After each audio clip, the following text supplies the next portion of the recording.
Hi everyone, my name is Hans Noeldner. This is my first time I've done this presentation. This is really a new idea. I'm just in the very early stages, maybe sort of like Chuck starting to blog from his existential angst many years ago.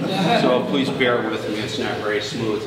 Feet first, I envision this, my dream is that this will become a movement, a slow movement. So let's start with some stories that we hear. Suburbs make us fat. This look familiar. Building bigger roads makes traffic worse. Sprawl causes driving. Does all sound familiar? These are typical of the narratives we tell ourselves again and again, and they all boil down to this: the behaviors of people, things out there that we observe because we're the gods observing what these things down there are doing. The behaviors of people are consequences of the environment. The thing is that saying it again and again doesn't make it true. So what happens if we imagine that we the people describing our attitudes and behaviors as cause of the environment around us, of the infrastructure, of the things, the ways our cities get built? At least some of the time, thinking ourselves as cause. Okay? So how would we think? Here's a little shock treatment for you. When most of us choose most of the time to make a car the key to access in our community, all these other keys will fit poorly or not fit at all.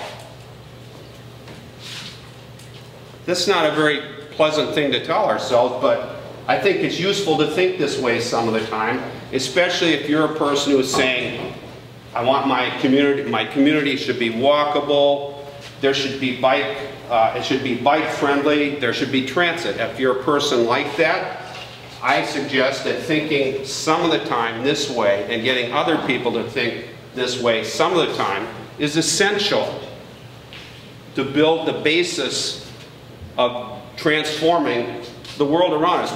People aren't going to come in with helicopters and drop a walkable city down for us most places. It's just not going to happen. Either it emerges from what we desire and want, or it doesn't happen at all.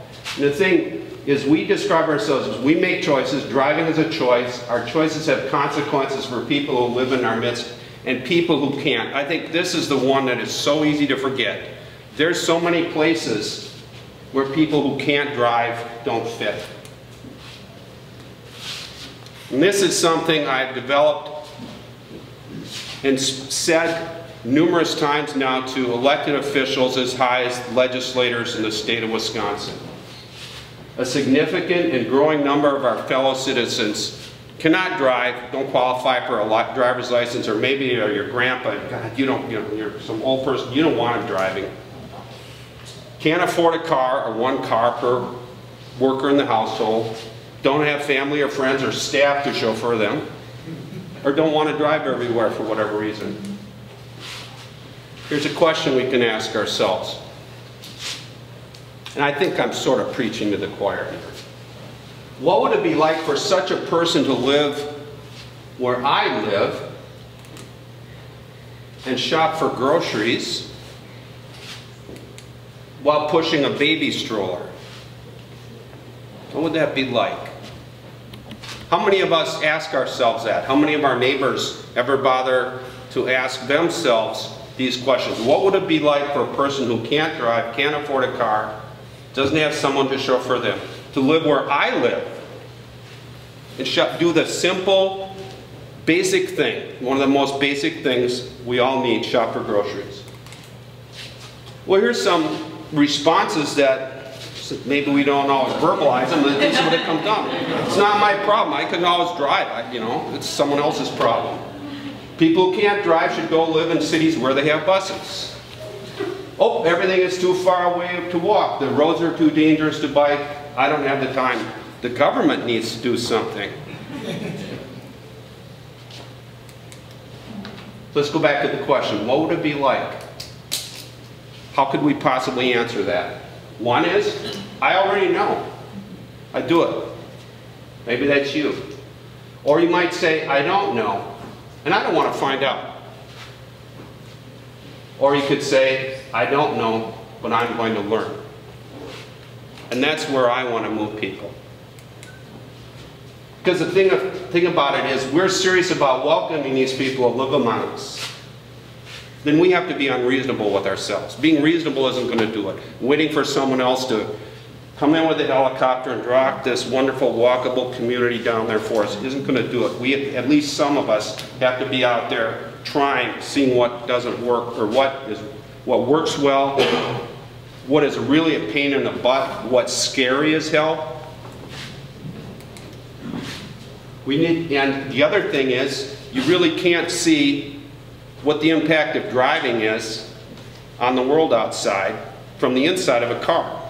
Windshield looks clear. It's not. It's a different world. We need to learn what it's like to walk in the shoes of other people where we live now. So here's the program I came up with. This is for physically able adults. I like to challenge men to do this in particular, because I have reservations about challenging women to go out in the streets alone at night and so forth. Shop for groceries twice a month without using a car. Stuff you can carry, you know, there are a lot of ways you can do it. But the important thing is to just do it. Do it consistently, you know. Twice a month is enough to get a good taste of it if you do it all year. Find someone in your community who's willing to do it too. You challenge each other. Make a promise. That's an important thing. Promise each other. You'll keep your word. And then do it.